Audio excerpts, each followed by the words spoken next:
Avionit i presidencial, cili është prodhim rus, është nga avion më shtrenjtë në botë, 500 milion euro vetëm avioni i tij. 500 milion euro kushton avioni i tij. Po, ka pas dhe 2 aviona eskort ushtarak gjatë gjithë kohës që kam rritur atje. Po. Dhe ai është Ilyushin 93, që është Si quhet? Ilyushin 93. Ilyushin 93. Është zëri më i lartë i teknologjisë së aviacionit. Vetëm Boeingu presidentit amerikan krahasohet me këtë lloj avioni. Tani këtu kam unë pyetje te kjo pjesë.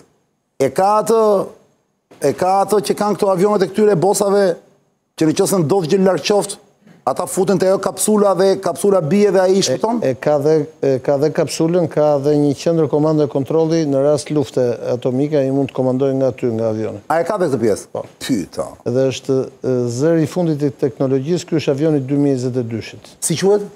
Ilyushin 93. Çdo më thënë Ilyushin, kemi Ilyushin është emri i nuk është se ka ndonjë gjë. Kompanisë me thënë Boeing, Ilyushin ka bërë dhe Ilyushin është dhe avioni më i madh i transportit në botë që ekziston. Kjo është ajo gjë e madhe me 6 Ku hipën vetëm Putini blaq. Dhe këtu hipën vetëm Putini. Aty brenda do të jetë llaktar, do të jetë. Atje përveç që janë këto të gjitha. Dhomat e gjumit, vaska me flori, këto gjëra kanë egzageruar gjitha, por e kanë në këtë lloj niveli.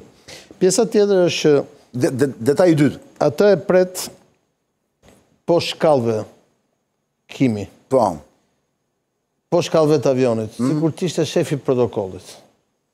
Dhe Kimi nuk ka pritur as presidentin e Kinës, asnjë nga i ka vajtur në vizitë në këtë lloj detaji. Super detaj është kjo. Çdo të thotë kjo.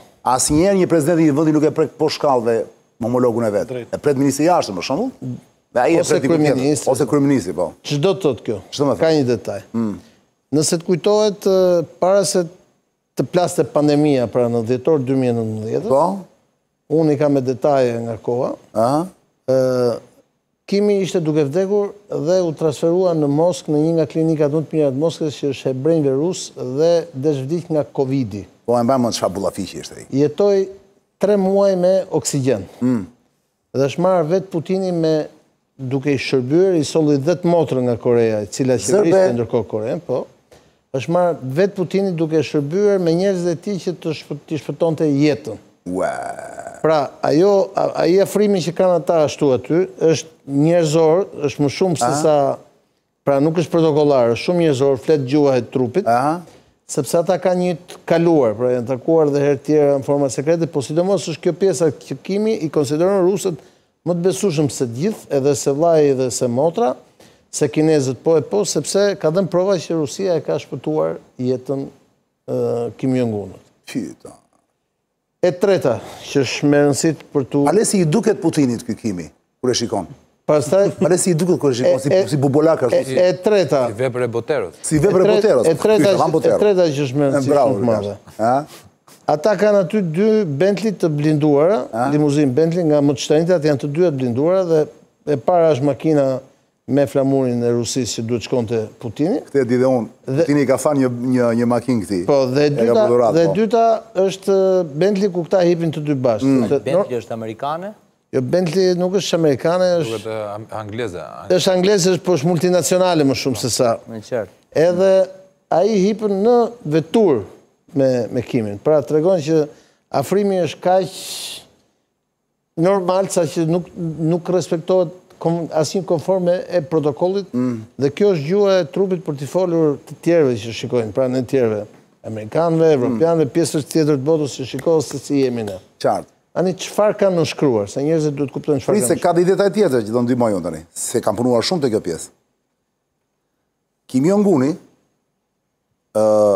i çon njerëz për punë në Rusi. Këto janë lajme sigurta se i dëgjoj te ca kanale franceze që nuk janë mainstream. Pra Kim Jong-uni, gjatë gjithë kohës ka filluar lufta, nga që atje ushtarët janë mobilizuar. Do t'ja bun detajet. Do t'ka punëtor. Kim Jong-uni ka çuar punëtor pa fund në Rusi. Në mos gjithandej.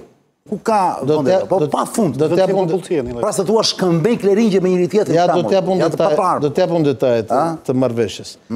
Kanë bërë një marrëveshje që kanë vetëm vendet e NATO-s. Përveç armëve, se armët nuk i përmendën ne, po armët do të jenë Putini e ka ndihmuar shumë dhe me pjesën bërthamore. Do t'i tregoj me detajet. Vetë se thua 1-2-3 që të mbahen kullat. Okej. E para, ata kanë nënshkruar një marrëveshje që ka vetëm vendet e NATO-s në aktin nr. 5, që është pakti që nëse ti sulmohesh nga njëri, unë vi në luftë. Dhe janë asjelltas. Që do të thotë që pas një muaj ose pas një jave, pas 10 ditësh, ato 10.000, 100.000 trupat koreane që janë vendosur në Rusi prej kohësh dhe postërviten, ne mund të shohim në terrenin e luftës në Ukrainë. Qartë. Pra do më thënë, ushtar të Koreas Veriut në Ukrainë. Edhe nëse sulmohet Korea, ushtria ruse mund të hyrë në mbrojtje të Koreas. Me armë dhe veta? Po, por qofshin këto dhe armë bërthamore. Qartë. Pasi ka qenë Rusia që ka ndihmuar edhe me raketa, edhe me teknologi bërthamore, që ata të bëjnë armën e tyre bërthamore. E dyta, çfarë i furnizon nga pikpamja ushtarake Korea Rusis? I furnizon ato propelatorët, pra ato motorët e raketave që përdor Rusia, që ata është nanoteknologji që Korea prodhon me shumicë, të cilat Rusia janë ato mira raketa që Rusia hedh për ditë në frontin e Ukrainës. Qartë. Pra, fishek armatime, Korea po heq një pjesë madhe të depozitave të shumë armatimeve që ka për 40-50 vite. Dhe po e çon, po ja çon Rusis, dhe në këmbim ata presin, jo vetëm ndihmë teknologjike ushtarake tjerë, por edhe nëse të thash, nëse ndodh një luftë ndërhyrje, pra në rastin e një lufte botërore, sepse duhet t'ia themi njerëzve, të gjitha palët po flasin dhe po mendojnë sikur ne po shkojmë drejt një lufte botërore. Qartë. Ta ketë Koren, pra aleatin e parë në Azi, sepse ki parasysh që Korea është, ka Korenë e Jugut këtu, ka dhe Japoninë atje. Dhe Rusia dhe Japonia nuk kanë bërë kur paqe me njëra tjetër për çështjen e ishujve atje lart në cilën ndahet Rusia dhe Japonia në Oqeanin Paqësor. E treta, përveç asaj çështjes së punonjësve në fabrikat ruse të tjerë që i mbante me lek Putini se në Korenë e Veriut ka dhe varfëri, hiq atë kryeqytetin atje, Pyongyangun, ka varfëri të madhe dhe ai jep dhe ndihmë. Përveç kësaj, karburant ushqime. E kapi. Karburant? Ushqime. Ushqime, pra sapo e thash po çon drithra pafund. Gjithë llojet e drithra. Ato që mungojnë. Gjithë llojet e ushqimit, po drithra se Rusia është ato që mungojnë Korea. Është prodhuesi më i madh i drithrave. Edhe po i çon mjekime, ilaçe, se Rusia ka industri mjekësore shumë zhvilluar, po i çon karburante dhe i ka premtuar që do t'i bëj një gasjellës që do t'a furnizojë drejt për drejt ekonominë e Koreas Veriut me gasjellës. Pra këtë përmban marrëveshja mes të dy. Po e bë ka pjesë të federatës praktikisht, se të të mbaj me bukë, me ilaçe, me gjitha... Jo, është edhe më rëndë se aq, sepse ajo që ne kemi parë këto ditë është zgjerimi shumë i shpejt i vendeve të tjera në BRICS.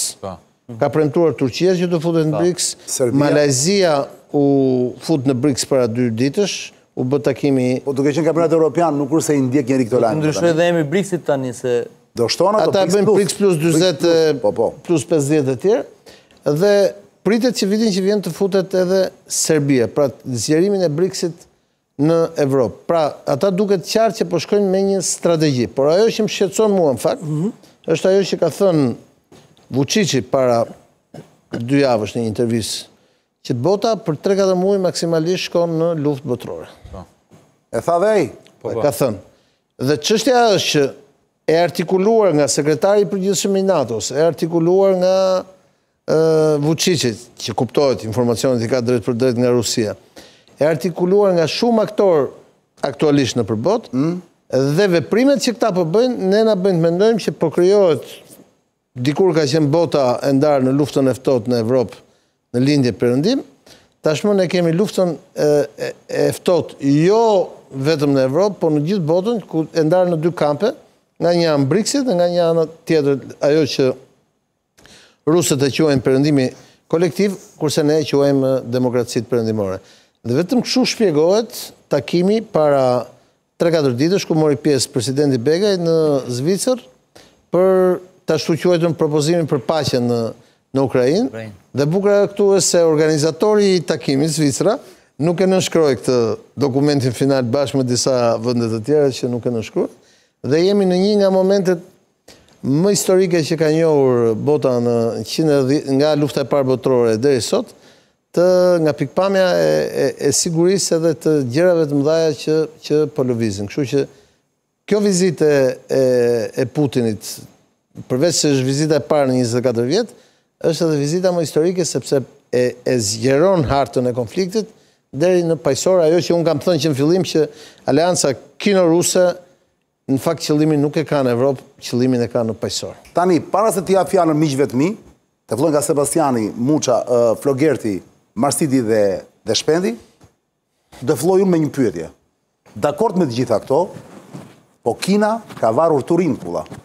Sigurisht. Kina, sot, vlla dhe dje, ka kjo vizit, ka varur Turin dhe po të regon që nuk është shumë e kënaqur për të që po ndodh. Tani, t'ja shpjegojmë njerëzve. Sepse njerëzit, me sa ka dëgjuar për lajme, thonë Kina dhe Korea e Veriut kanë marrëdhënie normale, nuk kanë probleme. Pse Kina, nuk është në kuptimin që janë një familje, janë më shumë aleatë, janë më shumë aleatë armiq. Ka më shumë që i bashkojnë. Pse Kina mërzitet?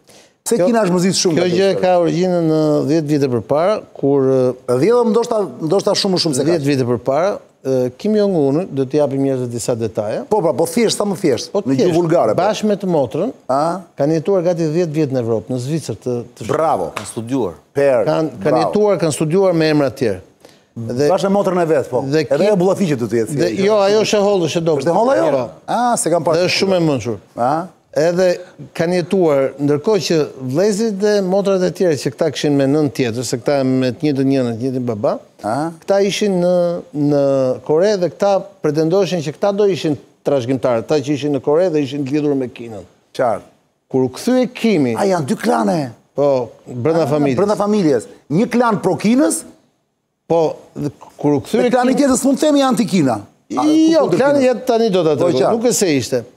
Edhe Kimi, kur u kthye nga Zvicra, bëri një gjë. Mori me vete berberin, që kishte atje, mori me vete dhe një italian që i bën pizza dhe pasta, se ka shumë qeft haj kështu. Bravo. I ke pasi i ka flokët e me, i ke pasi i bën flokët shumë, valla. Mashkullim më i bukur në Korenë e Veriut. Po çfarë personazhi qesharakër si ka mundësi? Dhe çfarë bëri? U kthye atje dhe këta e morën kështu për Karagjos për kështu. I ati cili ishte në shëndet, nuk kishte ndërmend akoma të disë tjerë, kishte marrëdhënie shkëlqyera me Kinën dhe gjithoj historitë e tjera.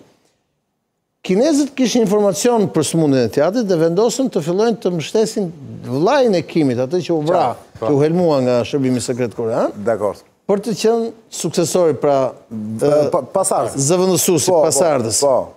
Ndërkohë Jati zgjodhi Kimin.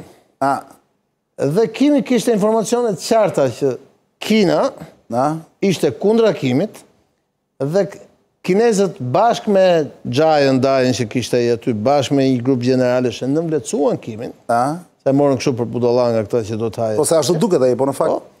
Edhe ai bashkë me të motrën i pastruan këta gjithë. Dhe që nga ajo kohë, Kimi ka mosbesim të madh ndaj Kinës. Por me tani mund të më thuar se ne nuk e kupton dot nga që ata janë një rast vlla. Pse ata zgjodhën dy fytyra që për ne janë njësoj? Pse zgjodhën njëri prej tyre? Pra pse zgjodhën vllajën dhe jo Kimin më shumë? Jo, ata kinezët... Mbi çfarë kriterësh, kinezët? Babai e zgjodhi. Kinezët. Po kinezët pse të donin vllajën dhe jo Kimin? Kimin e konsideronin si njeri koti, si një çun që kishin këtu brenda, që ishin njeri koti, si më thënë ishte qerosi i familjes. Dhe Kimin këta e nëmvlecuan. Ndërkohë Kimi kur mori në dorë pushtetin, pastaj i preu kokat njëri. Po Kimi sa vjet ka jetuar në Zvicër me motrën? 10. Gati 10 vjet. Pra Kimi do të flasi mirë anglisht, i di këto gjuhët apo? Kimi flet di Putini po. Kimi flet me koreanë jo. Putini s'di anglisht. Kimi flet anglisht. Flet nuk do të flasi. Si s'di. Pse flasin me përkthyes? Putini, po sepse ashtu është protokolli. Putini flet anglisht dhe flet edhe gjermanisht shumë mirë. Putini ka jetuar 20 vjet në Gjermani litor. Po gjermanisht e ponja është e sigurt. Ai Merkel nisa nga përkthyesi që ishin. Jo, po e bëjnë për burrat e shtetit flasin. Unë pranë tani do flas gjuhën time dhe çfarë do riu merrem. Dhe Kimi e di shumë mirë që kinezët të gjithë se kanë kaluar, se ky ja vrau gjithë njerëzit kinezëve. Pra ka një akullaj akoma me fytyrë. Rivalitetit. Ka një po rivaliteti është, por më shumë se sa për Rusin, çështja është që Kimi është njeri që nuk i pyet këta kinezët, dhe kinezët kanë menduar për kohë gjatë. Pra është i pavarur. Tashi që u lidh me rusët bëhet akoma më i pavarur. Ai ka qenë i lidhur me rusët që kur do vdiste në 2020. Po Putini për shkak Putini nuk i bëhet vonë se kinezët mërziten për këtë punë apo jo. Jo, Putini ne këtu kthehemi tek historia e Nixonit, domethënë pse Nixon hyr në strategjistin më të madh të ish presidentëve të Amerikës, sepse ishte i vetmi bashkë me sekretarin e shtetit në atë kohë. Atë Jewish që vdiq para 6 muajsh. Brezhinskin. Jo. Kisingeri, po Kisingeri. Ata pan më gjatë se tjerë dhe kuptuan që komunizmi për të rrëzuar duhet ndarë në dy bloqe, në blokun kinez dhe në blokun rus dhe provokuan, dhe kjo është arsye pse Nixon shkoi dhe bëri vizitën në Pekin atëherë. Po. Dhe republikanët ndaj janë të inatosur me demokratët. Republikanët ndaj janë të inatosur me demokratët, sepse republikanët kanë strategji që të vazhdojnë strategjinë Nixon, që ti mbajnë të ndarë këta. Ndërkohë që këta, me luftën që u bë në Evropë mes Rusisë dhe Ukrainës, e bashkuan Rusinë dhe Kinën. Por strategjikisht, disa nga strategët më mëdhenj politikës amerikane kanë thënë që kundërshtarët më të egër do të jetë Rusia me Kinën. Po për këtë duhet, ndërkohë lufta që u bë Rusisë i bashkoi. Tani me BRICS-in flasin për një... Pra i bashkon hallit, trosh më abeti. Sepse rivalitetin më të madh rusët me Kinën dhe kanë, apo ata kanë kufi. Bashkë kundër armiqve të përbashkët. Bashkë kundër armiqve të kuptoj. Sebastian, filloj me ty. Një parashtim të vogël dhe një pyetje për Kullën, po sa më shkurt sepse duhet të kalojmë në fabulën tjetër. Korea e Veriut është një shprehje e politikës jashtme kineze, nuk del dot jashtë kësaj suaze, pavarësisht faktit që Korea e Veriut mund të ndërtojë lidhje të mira politike me Rusin. Ajo që ne duhet të kuptojmë është se Korea e Veriut mbijeton si sistem, mbijeton si vend, vetëm saj fuqisë të Kinës. Pra është Kina ajo që... Pa ti thosh e varur nga Kina? Nuk po them ekonomia kineze, normal. Nuk po them 100%, po them 99%. Se më këtu në Korenë e Veriut nuk prodhon asgjë? Prodhon shumë. Në Korenë janë keq. Mjafton të dëgjosh ka disa dezertorë nga Korea e Veriut dhe të dëgjosh se çfarë thon, për çfarë kanë parë atje. Është një Yeomi e cila është arratisur dhe jati saj ka qenë funksionar i lartë partie. Te Lex Fridman është një podcast ku ajo flet dhe nëse ne kemi qenë një sistem totalitar në kohën e komunizmit, shumëzohemi 100. Si ishte emri kjo? Yeomi. Mos e kishit ju të podcasti juaj TikTok? Jo. Pash një bjonde ati që më duke si ishe kjo Yeomi. Një bjonde më duke sot. Neve kishim Yeomin ton për kombëtaren. Ishte kohë për promo kjo, për TikTok për duhet. Dhe për të ndalur tek një pyetje te zoti Kulla. Unë nuk e shoh BRICS-in në horizont edhe për një 30 vite të ardhshme, nuk ka unifikim ushtarak dhe nuk ka unifikim monetar. Kjo ishte pyetje për mua apo është flasim jot? Kam pyetje në këtë sens. Pra BRICS-i në vetvete për 3 apo 4 dekadat të ardhshme nuk përbën as edhe një lloj kërcënimi le të themi për perëndimin. Por kemi sot në geopolitik dhe në geostrategji një teori e cila ka ardhur nga vitet 20 nga Britania dhe rivjen sërish le të themi në një kuadër ekonomik. Kemi konceptin e Euroazis, ku Rusia me Kinën tentojnë të ndërtojnë konceptin e Euroazis për të nxjerrë Amerikën jashtë nga Evropa, dhe kemi veriun global përballë jugut global, një tezë të cilën e përforcon Kina. Pra, teza që përforcon Rusia është teza e Euroazis. E ka marrë nga britanikët në vitet 20, po themi, dhe thot, nëse ne lidhim, po themi, Moskën me Berlinin, pra i vim rreth e rrotull nga i gjithë Azia, krijojmë kontinentin më të madh të mundshëm me lidhje territoriale, kemi burimet më të mëdha njerëzore në planet dhe kemi burimet më të mëdha nën-toksore. Kemi pra burimet më të mëdha energjetike. Në këtë kuadër ke 3-4 miliard banor, ke rezervat energjetike nëse janë rreth 50 trilion dollar GDP botërore që shpenzohen për energjetik, 40 mund të jenë te kjo pjesa këtej e botës, dhe në krahun tjetër kemi burime të tjera të pashtershme dhe fuqi të madhe ushtarake. Kjo është çka thot Rusia. Kina thot që ne jemi jugu global, do të marrim të gjithë vendet e varfra dhe në zhvillim, do t'i marrim bashkë me ne për t'i dalë përballë perëndimit apo aliatëve amerikan. Si i sheh këto dy qasje që kanë këto dy vende përballë konceptit të BRICS-it që nuk ka as ushtri, nuk ka as monedhë? Për momentin si ka. Edhe për një 30 vjet. 30 vjet, dakor. Kulla? Po sa më shkurt Kulla përgjigjen se kanë do flas vetë çuna. Jo, sa më shkurt më thjesht duhet vë ca pika mbi që ti kapet e fabulojë tjera si gjuna. Më mori 1 minutë kohë. Jepi. Në kohën e Enver Hoxhës këtu, kur ne ishim 1,5 milion dhe Kina ishte 1 miliard, ne kishim një shprehje që ne dhe Kina Motor jemi sa gjysmë e botës. Ti je i vogël se më. Ne dhe Kina si ishte Kulla se? Ne dhe Kina Motor jemi sa gjysmë e botës. Dakor, ne dhe Kina Motor po. Tani çështja është në këtë botën globale për cilën flet ti për teorinë ruse të Euroazis ku Rusia, Evropa e tjerë do kenë një rol, ky rol nuk mund tjetë në qoftë se ti nuk llogarit dy fuqitë mëdha të Azisë, cilat janë Kina dhe India. Kina dhe India jo vetëm që janë fuqitë mëdha, po janë dhe generatori i madh i ekonomisë botërore. Çështja është që ne sot përballemi me një kampionat i cili është shumë i vështirë për ta zgjidhur. Një Evropë të dobët edhe ekonomikisht, por sidomos në leadership. E mbamën kur filloi lufta në Ukrainë, si e trajtoi atë Macroni, e la atje të fundit tavolinës shu. Të gjithë, jo vetëm Macroni. Kishte tavolinën e madhe ku Francës. Franca është një nga 5 fuqitë më të mëdha të botës, mos flasim. Domethënë, antari i Këshillit të Sigurimit Franca nuk është fuqie, nuk është Shqipëria. Nëse për atë mbahet. Pra, në rastin konkret ne kemi një botë që është bota jonë, bota perëndimore, ku sistemet tona janë shumë weak, shumë të dobta, harxojmë kohë me gjëra siç është për shembull demokracia, cilësia e ajrit. Po jo, demokracia është një gjë serioze, siç është cilësia e ajrit, drejtat e LGBT etj. Dhe në anën tjetër ne kemi botën e të fortëve, ku kanë leadership të fortë, ku këta janë gjithë njerëz që edhe kur duhet ikin nga pushteti, e pe që bëri ai presidenti i Kinës, ish presidenti që shkoi deur atje, për zuk kështu. Pra, kemi botën tjetër ku përfaqësohen me leadership të fortë. Qoftë ky kryeministri i Indisë që zgjidhet në mënyrë demokratike, edhe ai është shumë i fortë. Qoftë ky presidenti i Azerbajxhanit, qoftë ky presidenti i Azerbajxhanit në Shqipërinë, mund të shkosh për shkak. Qoftë ky presidenti i Koreas, qoftë ky presidenti i Kinës, pra këta janë njerëz që kanë një sjellje të caktuar. Ndërkohë ne në perëndim vazhdojmë shohim ëndra të bukura. Greta Thunberg. Të vetmit që e kanë Greta Thunberg për shkak të çështjes. Të vetmit që e kanë kuptuar të çështje janë ata që merren me botën e sigurisë, pra sistemet e sigurisë ndërkombëtare.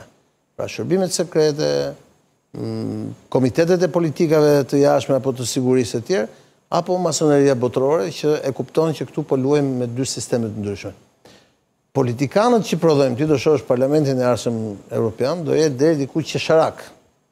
Pasi do fusin ultrat majtët në atë mbështetje dhe gjithçka në emër të kësaj, asaj, pastaj ne nuk kemi armatime për shku për të bërë diçka. Domethënë, po flas për vende serioze, nuk po flas për vende të vogla si ne. Italia nuk është një gjendje sot, po të hyjë në një luftë, mbaj një ditë luftë. Sepse ka qenë kohën që italianët dërguan trupa në Rusia dhe bashkë me gjermanët, që Italia nuk është përgatitur ndonjëherë për të bërë luftë. Shumë e radhë këto vende. Ndërkohë që këta tjerët janë organizuar dhe ti mund të thuash s'do bëhet BRICS. Unë po të them që ata po përgatisin një luftë botërore. E kanë seriozisht thuat. Luftën botërore, a do ta bëjnë me armë atomike, a do ta bëjnë me shumë konflikte në përbot, apo do ta bëjnë me vetëm me ekonomi apo me sulme kibernetike, kjo është një gjë që unë them do jenë gjithat përzjera. Të citoj këtu Putinin para 2 javësh. Tha, këta tha perëndimorë, tha, po çojnë raketa, tha, në Ukrainë, tha që ti përdorin kundër nesh dhe armatimet e tyre kundër nesh. Shumë mirë, tha, dhe ne kështu do e bëjmë. Nënkupto që unë do t'i jap Kores, unë do t'i jap Hudhve në Yemen, do t'i jap ku kam konflikte, do jap armatimet që të sulmoj botën e tyre. Dhe këto nuk janë gjëra fantazire, këto janë deklarata të nivele më të larta. Kur thot sekretari i përgjithshëm i NATO-s, dhe sekretari i përgjithshëm i NATO-s është niveli më i lartë komanduesi ka NATO-s, është niveli politik. Stoltenberg. Kur thot që ne po shkojmë drejt një lufte botërore. U zgjidh prapa im duket. Jo, nuk zgjidhet ai holandez. Okej. Mark Rutte po. E zgjidhi me Hungarinë. Duhet marrë seriozisht, sepse ai të rrëfen gjendjen se si është gjendja reale, pra informacionet që ai lexon që vijnë nga shërbimet e tjera. Pra, unë do doja të ishte siç thotë ti, që Rusia dhe Kina janë realisht ndarë edhe në çfarë mendojnë e tjerë. Por unë i shoh që ata janë bashkë dhe fatkeqësisht ngjarjet nga pandemia e këtej i kanë bërë që ata të jenë gjithmonë më shumë bashkë, Muça. Jo rastësisht, vendet e para që patëm vaksinat kundra Covidit ishin gjitha vendet cilat janë përgatitur për luftëra botërore ku mund përdoren armë biologjike, armë kimike dhe armë bërthamore. Muça. Në kuadër të propagandës, unë këtu dua ta shoh, aty duket sikur kemi komandantin dhe një vasal, siç e trajtove me drejti që e pret tek shkallët, Dhe bën sens sepse është një film jashtëzakonshëm që quhet The Interview, që dy gazetarë britanik shkojnë dhe intervistojnë Kim Jong-unin dhe e nxjerrin tërësisht qesharak, siç the ti, që në fakt ai vetë jetonte duke dëgjuar JCG e kështu me radhë, dhe popullin e kishte lënë mëshirë të fatit me moll kartoni dhe kamuflazhe. Në këtë kuptim, unë mendoj se Kim Jong-un përfiton në një farë mënyrë dhe në opinion publik të vetët, atë dashamirësinë që tani kemi një mbështetje të madhe si është Rusia që do na sjellë bukë, do ham bukë gruri se po hanim bukë thekre. Qartë. Ajo që unë kam pyetje për kullën përtej asaj teknologjisë që ti fole, është orën thelb në momentin që ka çuar afër Kubës atje anijet Putini dhe ka bërë presionin atje. Një vend si Koreja e Veriut, për çfarë i duhet kaq shumë? Është më shumë efekt propagandistik? Bravo, për pajësorin. Apo për çdo njeriu që vjen në mendje. Ku do të shkojë? Për pajësorin. Unë ta thash kur u bë vizita e Putinit në Pekin para 2 muajsh tek presidenti kinez. Të ketë bazën e vet atje në pajësor. Rusia ka dalje vetë në pajësor, por alianca Rusia dhe Kina e deklaruan që ne në 100 vitet e ardhshme po merrem i vesh për një botë ku ne do dominojmë hapësirën aziatike dhe pajësorit. Dhe e gjithë pjesa e pajësorit kufizohet me SBA-t. Prandaj them unë, Evropa është shumë e vogël se sa ashtu. Dhe nëse ty të kujtohet, kur u tërhoq presidenti Obama nga Evropa, që ja la këtyre, arsye pse ne ngelim kështu si ngelim, se po të shinqen amerikanët do ishim antarësuar më shpejt ne atëherë, se ishte prezencë amerikane këtu që e nxiste atë. Është sepse presidenti Obama, në fillim Bushi, Obama pastaj, dhe presidenti Trump, kujtoj që Trumpi u taku dhe me Kimin e tjerë, e quan vëmendjen nga Kina dhe në pajësor. Siguria e pajësorit është shumë e rëndësishme. E ki parasysh që pajësori ka hapësira jashtëzakonisht mëdha. Fillojmë Australi, Zeland dhe shkojmë deri në Polin e Veriut. Kështu që kjo duhet lexuar në çelësin e pajësorit dhe në të ndarjen e re të botës. Gup. Atëherë, një nga aspektet në të cilat u fol në lidhje me këtë takim ishte edhe pjesa ekonomike. Pra, shkëmbimi. Rusia merr predha dhe artilleri, ndërsa Korea merr të ushqime dhe karburant. Marrin edhe gjëra ushtarake. Po, dhe gjëra ushtarake diskutohet. Nga sjellësi e tjerë. Po, atëherë një nga elementet më të rëndësishëm në alianca, po gjithashtu edhe në luftën e ftohtë, po edhe në luftë ku është frontale, pjesa më e rëndësishme është ekonomia. Si thot një nga profesorët më të mëdhenj shkencave politike, Leo Strauss, i cili ka një artikull të shkëlqyer, ka qenë profesor në Universitetin e Chicagos, çfarë ndodh kur Amerika mbyll syt, thoshte ai. Dhe pikërisht merret edhe me rastin pse ai ka qenë një nga përshkruesit më të mirë të luftrave, në idenë e filozofisë politike, luftës parabotërore, luftës dytë dhe më pas luftës thotë. Dhe ai argumenton aty dhe pse ra Rusia në atë, pra në luftën e ftohtë pse dështovi, sepse thoshte në tregun e brendshëm, jo mos e fikë, thjesht ule pak fryrje. Funksiononte me lojën e sistemit socialist, ndërkohë në tregun ndërkombëtar funksiononte me lojën e sistemit kapitalist. Po ta marrësh teorinë e Leo Straussit, ta përkthesh sot, i bie që pavarësisht kësaj aliance dhe që Rusia do t'i tregojë popullit rus, pra Putinin këtë rast, që ne mund t'i kthejmë mirë e mirë shpinën Europës, Shtetet e Bashkuara të Amerikës dhe kemi aleat të rinj që janë si ne, dhe ndërkohë perëndimit i thotë që mos mundoheni ju sepse gjej dhe tregje të tjera ku mund të ses prodhimet e mia. Prap tregu i perëndimit kolektiv ngjelet një treg që është qendrori dhe që aty realisht qarkullon paraja, fluksi dhe tregtimi i madhrave.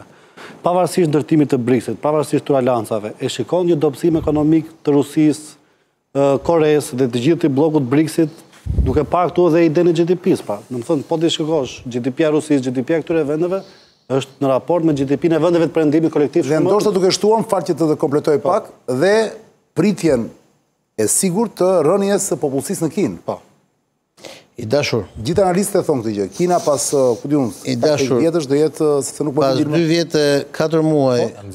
Pas 2 vjet e 4 muaj luftë në Ukrainë, ku është thelbi kryesor pse bota rrezikon shkojë në një luftë, sepse asnjëra nga dy palët, as perëndimi dhe as lindja nuk e pranojnë humbjen. Një gjë është qartë për të thënë. Sanksione e perëndimit kanë dështuar dhe Rusia vetëm ka fituar para nga kjo luftë. Dhe është krijuar një realitet ekonomik naziatik i cili nuk ekzistonte 10 vite më parë. Se gjërat lidhen. Të lutem, shikoj. Covidi. Rënja e ekonomisë botërore nga Covidi. Vitin pas Covidit ikja nga Afganistani e amerikanëve. vendosja e Afganistanit nën kontrollin e aleatëve të kinezëve dhe të rusëve dhe të iranianëve. Planet për të lidhur me gazsjellës nga Irani në Afganistan Kinën, pra për të furnizuar ekonominë kineze, dhe planet për të sjellë naftën nga veriu, nga Rusia dhe gazin drejt Indis dhe Pakistanit. Kemi një botë që ne nuk e kemi njohur si ekziston deri tani. Dhe kjo është një botë reale dhe është një botë që ka shumë numre dhe shumë, pra ti flet për tregje që kanë ekzistuar, që është e shkuara. Po sikur ta kthejmë kështu që në rast se ndodh kjo gjë që thotë ti, është perëndimi që humbet këto tregje të mëdha. Më konkretisht. Shqipëria vjet ka importuar gjysmën e naftës vet nga India. Ne dimë që India s'ka naftë. Është e gjitha naftë ruse. Po kështu janë dhe vendet e tjera. Pra ka korrelacion. E para, sankcionet kanë dështuar në shumicën e tyre. E dyta, çdo veprim ka një kundërveprim, pra si kundër u zgjerua NATO, që nuk mendoj që dy vendet cilat do donin të ndërsoheshin në NATO e tjerë, si kundër perëndimi unifikua në qëndrimin e vetë e tjerë, ndodhi dhe këte më tanë. Unifikuan këta në ekonomi, unifikuan këta në qëndrime politike e tjerë. Ajo gjë që unë kam frikë se mund të ndodhë, është që ne të shkojmë në unifikimin ushtarak të dy palëve dhe në konfrontimin ushtarak. Pastaj, a dopsohet Kina? Unë mendoj që Kina pas 50 vjetësh do dopsohet. Pse? Unë mendoj. Unë nuk jam ky gjeni ekonomist, por kam qenë aq i aftë sa të them, me këto sanksione idiote, Rusia do fitoj para më shumë se çka fiton në herën në historinë e vet. Që filluan sanksionet. Ministrisë Financave ajo është Chelsea. Dhe erdhëm këtu, jo më është thjesht ti i ke ndaluar të vetme gjë që ata e kanë në mënyrë unike, drithërat, naftën, gazin. Shiko, para luftës së Irakut, çmimi i naftës në tregun ndërkombëtar ishte $17 për fuqi. Me luftën e Irakut vajti $200 për fuqi. E kupton disa para ka fituar Rusia në atë kohë? Pafund. Pra, ne vim në një realitet të cilin leadershipi perëndimor, dhe kur them perëndimor përfshi këtu amerikan dhe europian, nuk e ka parashikuar. Ishte qesharaket mendoje para 2 vjet e gjysmë që po do hiqet ti McDonald'in apo Coca-Cola nga Rusia, do falimenton dhe Rusia. Apo Kina. Të them kur do bjerë Kina. Kur 1,5 miliard banor të Kinës, kur të mbarojnë tregjet nga jashtë, fillojnë të konsumin e brendshëm dhe të rrisin kërkesën e brendshme, pra cilësinë e jetës. Vetëm atëherë pas 50 vitesh, kur të mos kemi më 60 milion miliarder kinez, po të kemi 400 milion miliarder kinez, dhe të kenë rritur kërkesat e tyre, kur themi pra frigoriferi, lavatriçja, interneti... Por të rritë pretendimet. Ata do, me rritjen e cilësisë jetës, ata do rrisin dhe pretendimet politike për një demokraci. Kjo gjë është ende akoma shumë largë dhe kjo shpjegon pse aleanca mes këtyre, dhe unë e kam parë në Afrikë, që unë e kam parë me Afrikë, me sytë e mi, Afrikën e dominojnë kinezët dhe rusët dhe janë duke përzënd gjithë perëndimorët. Kam ftuar vetëm Turqi. Francën njëherë e kanë sakatuar. Turqia futet në mënyrën e vetë në vendet islame. Nëpërmjet Rusisë. Francën e kanë sakatuar. Britania mbahet akoma në ca gjëra sepse ka historitë. Amerikanët janë gati zhdukur. I lëm vetëm këto bizneset kryesore që ka nevojë që të punojnë me minerale të caktuara ku tregu është në Amerikë. Dhe sistemet politike po bien, pra ne kemi në 2 vjet që ka ndodhur lufta, ne kemi parë që kanë rënë aleatët e perëndimit në gjithë Amerikën e Jugut dhe shumica në Afrikë. Pra në Afrikë ata të Wagnerit janë futur në repart ushtarak, ishte bazë amerikane aty, se francezët i përzuan kështu me shjelma. Dhe ata janë futur dhe këta nuk reagojnë. Pra ne shohim sot që këta janë kthyer në agresivë. Vetëm një unitet, le themi, i sinqert i perëndimit, si që patë G7, u pa që ata urrej njëri tjetër një pjesë e tyre. Makroni dhe Meloni ishin... Qatë e mund të që kishë unitet, po të hëngsha darga. Vetëm në ato kushte, ne do të kemi pra një kundër ekuilibër. Ndaj janë shumë të rëndësishme zgjedhjet në Amerikë, se do të shohim kush do fitojë dhe cili do jetë lider. Falenderoj. Gash. Unë do bëja një parashtrim.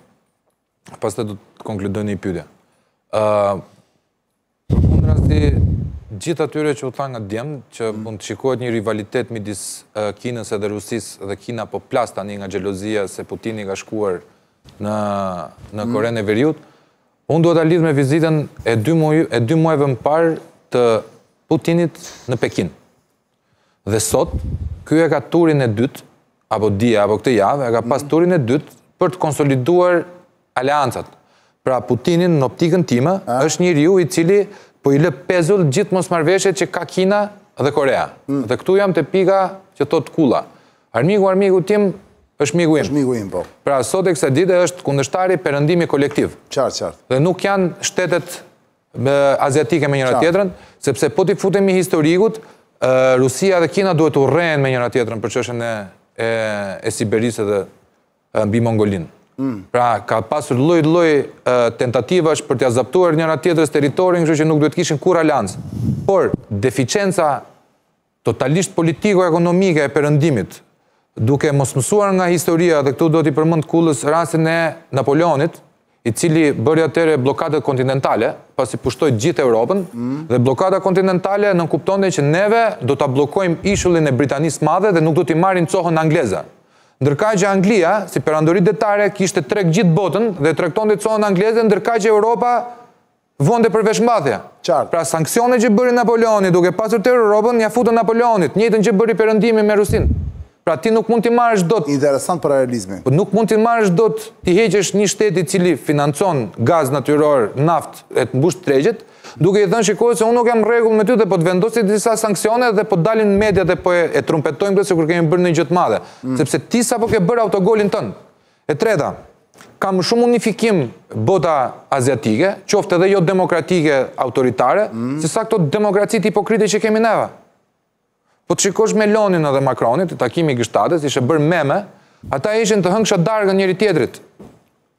Nuk e duronte dot, Meloni e urrente, e neverit. Se ka dash asnjëherë. Ndërkohë që ai zotëria ishte komplet hipokrit. Edhe s'ka faj Meloni shkret.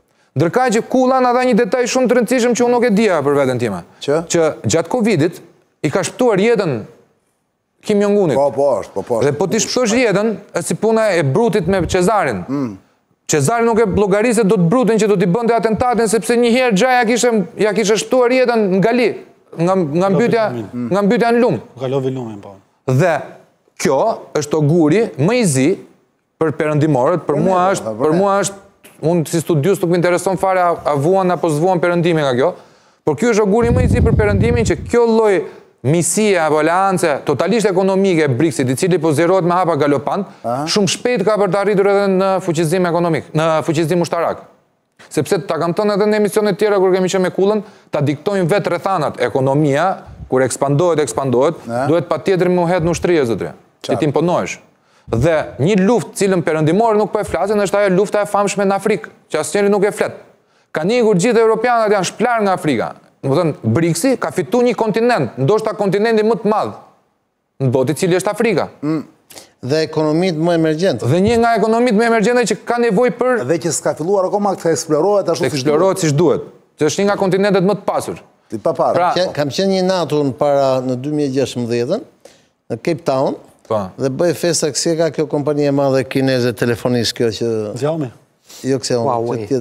Huawei. Është qyteti i kepit të shtresës mirë në Afrikë të Jugut. Ata kishin bërë një festë, më kishin ftuar dhe mua me 30.000 veta. Që do thot? Kishin ftuar gjithë kompanitë e mëdha telefonike të Afrikës, i kishin aty me 30.000 veta, pra vetëm atë natë ata duhet kishin harxuar një 10 milionë euro për festën. Pyeta. Për këto shifra.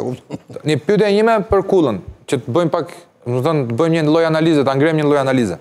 Mendon se izolacioni që Trump po proklamon në fushatën e tij do t'i bëjë mirë Shteteve të Bashkuara në këtë lloj formacioni të ri që ka përballë, apo Trumpi e ka izolacionin vetëm për fushat dhe është i detyruar nga kushtet historike në cilat ndodhet Shtetet e Bashkuara të Amerikës që të ndërhyjë patjetër për t'ia ndalur hovin tyre shteteve cilët sot... Pra trosh më beti Trumpi do të respektoj doktrinën e madhe të Brezhinskit që e ka respektuar çdo lloj presidenti, apo do dali kundër? Shiko, Trumpi ka qenë një herë president, dhe Trumpi ka qenë një president goxha i mirë. Po, edhe për mua një mirë ka qenë. Presidenti Trump ka kërkuar që shtetet e NATO-s të shtojnë buxhetet dhe të mrrin 2%. Dhe ja kërkonte shtetet që i kishin këto para, po flasim për Italinë, Gjermaninë, kupton? Dhe kjo ka qenë një gjë shumë e mirë dhe unë mendoj që me rikëthimin e Trumpit dhe të republikanëve në Amerikë, ne do të kemi një forcim të Amerikës. Çështja e izolimit apo jo të ekonomisë amerikane është një çështje relative sepse bota sot është globale dhe bota është bërë globale se amerikanët e kanë dashur botën globale. Po, më thonë, nuk ma kuptove ndoshta pyetjen. Izolacion si mentaliteti politikës jashtme, jo ekonomia. Do ta shpjegoj pra izolacionin. Çështja është që Trump do të pranojë, pra Trump po pranon një gjë që është fakt, që nuk është më një botë unipolare, është një botë multipolare. Dhe në këtë kuptim, Trump është duke thënë, pa pasur një Amerikë të fortë, unë është e kotë që harxoj energji në gjithë pjesët e tjera të botës, si ishte ajo çmenduria para 20 vjetësh që do eksportonin demokraci, dëgjojti këta budalliqët e këtyre vala e 5 e 6 Unë jam qytetër agjendi KGB-s se thoshe që është idioti, kjo është prahapja vlerave. Dhe dështimi i madh në botën arabe, pranverë arabe që u kthye në një makt e tjerë, treguan që bota ka nevojë për një gjë tjetër. Pra, nëse ne duhet kemi perëndimin e fortë në radhë parë, shtetet perëndimore dhe sistemet perëndimore duhet të jenë të forta. Dhe nuk bëhen të forta me fjalë. Kur ishte Sali Berisha këtu kryeministër, NATO në atë kohë kishte një shprehje dhe këtu mu bënin për të qeshur gjithë ta budallet që janë qarkullim dhe thonin smart defense. Nuk ka smart defense. O ka defense, pra mbrojtje, dhe kjo kushton, ose s'ka defense. Kam qenë njerë unë me një lider shumë të rëndësishëm të Turqisë dhe një lider shumë të rëndësishëm Greqisë. Çani e di se e kam tregu si muhabet, por nuk e them dot në publik me kë. Dhe me një personazh tjetër, dhe këta greku dhe turku ishin miq. Dhe një moment ky personazh i tjetër i thotë, "Më fal, po ju i thotë këtij grekut, pse keni harxhuar kaq shumë para për të bler kështu anije për të bler në ndetse bërthamore për të mbrojtur nga turqit?" Ju që keni miq, mirë i tha, ne miq jemi, kemi qenë ullur një tavolinë. Miq jemi, tha, po ti thotë je shefi madh këtij, tha, këta vinë drejt në Athinë dhe flasin për 2 vendet NATO-s. Tash nuk mund të kesh ordhie pa para ta. Nuk mund të kesh në botën moderne të jesh i dobët. Pra paqen botërore kanë ruajtur armët bërthamore dhe frika që po i përdorë ti, mund t'i përdori dhe i tjetri. Loja ekuilibrit. Pra jemi të raporti forcave. Jam shumë dakord që duhet na duhen drejtat e njerëzit, jam shumë dakord që na duhen demokracit, na duhen gjitha këto gjëra, po mbi gjitha na duhet të jemi fort.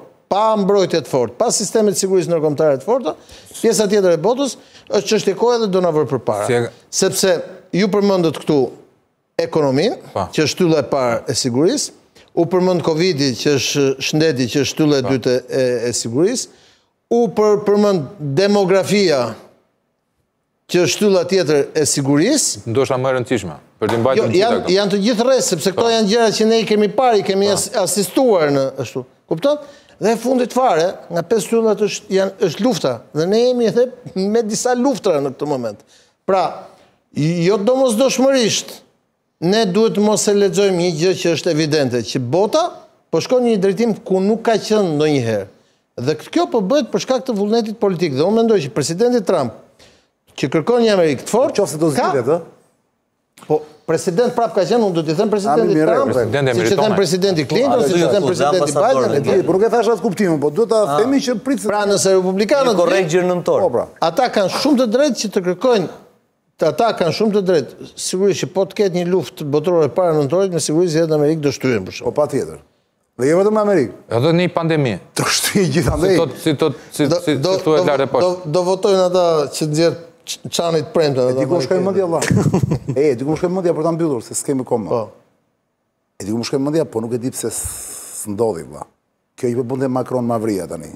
Macron Diziu, që ka dalë i treti në sondazhe, pri dalë i treti në zgjedhje që do vi, është Le Pen e para, këta të majtët nga ana tjetër të dytët, ky është fare lum fare rënd fare valla partia e tij.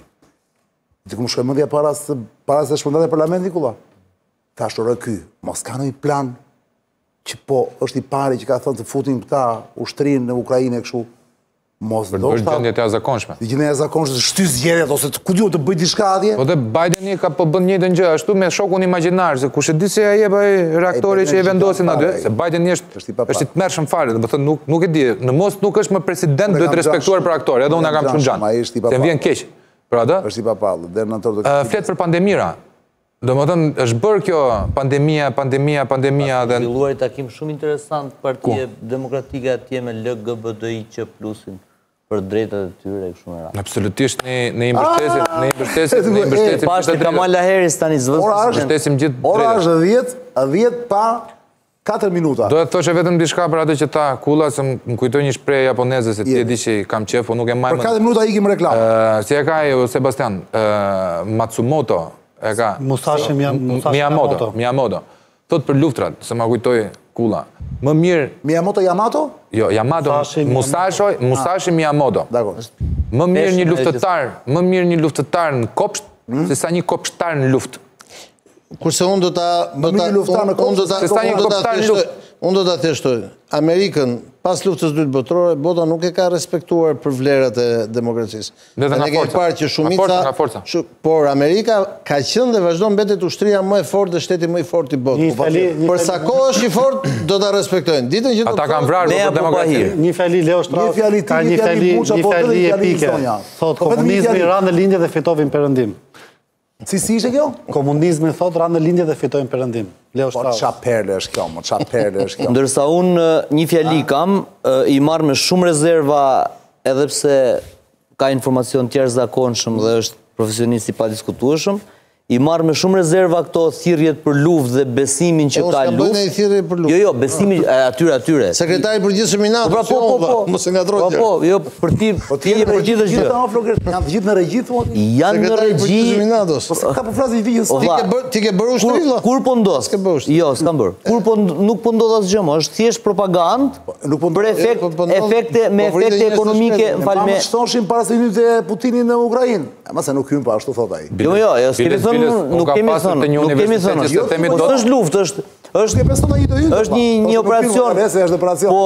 Po, domethënë, ka i konflikt interesi Kulla që s'po ja themi. Që, jo, do ja them. Kulla, do ja them unë.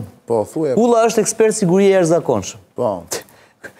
Kulla kërkon punë, e kupton, ka i konflikt interesi. Jo, nuk të punë, unë kam punë sa dush. Jo, kërkon punë në raport me Amerikanët në Washington, në Putinin në Moskë. Unë dua që t'jem i drejt për drejt. Unë dua t'jem... Ja kam thënë qanin, mos përmënd me ekspert sigurie, se jam bës e komari buzbar në rrugëve Tiranës. Ti që bëja tani për televizionet, nga që kam parë që ecën Kulla thonë të marrim dhe ca njerëz. Të shkoj me ekspert sigurie në base se funksionon. Dhe unë dua t'jem i vërtet me veten dhe relativisht i vërtet me gjëra. Sheh lufta apo jo? Po, lufta është, jo se shoh. Lufta botërore po them unë, jo luftë operacione speciale. Sa thash kush e thot?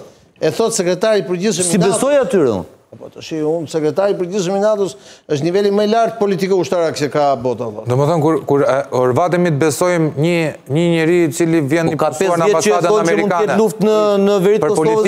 për politikën e jashtme të Shteteve të Bashkuara, pra ne jemi të prirur të besojmë një ambasador, një kukull që vjen këtu me një deklaratë dhe po të dyshosh atë deklaratën ti del antikombëtar dhe kur del Stoltenberg apo një tjetër Ruteri që do vi pas ti, që ka fatet e gjithë ushtrive të botës perëndimore, do futemi apo s'do futemi në luftë? Thoj që ne jemi para luftës? Jo, një fjali vetëm, o Gash, vetëm një problem ka kjo që thua ti. Unë është e saktë si logjik. Por a kemi thënë ne që NATO është Amerika dhe ai sekretari i përgjithshëm është një punonjës i këtyre?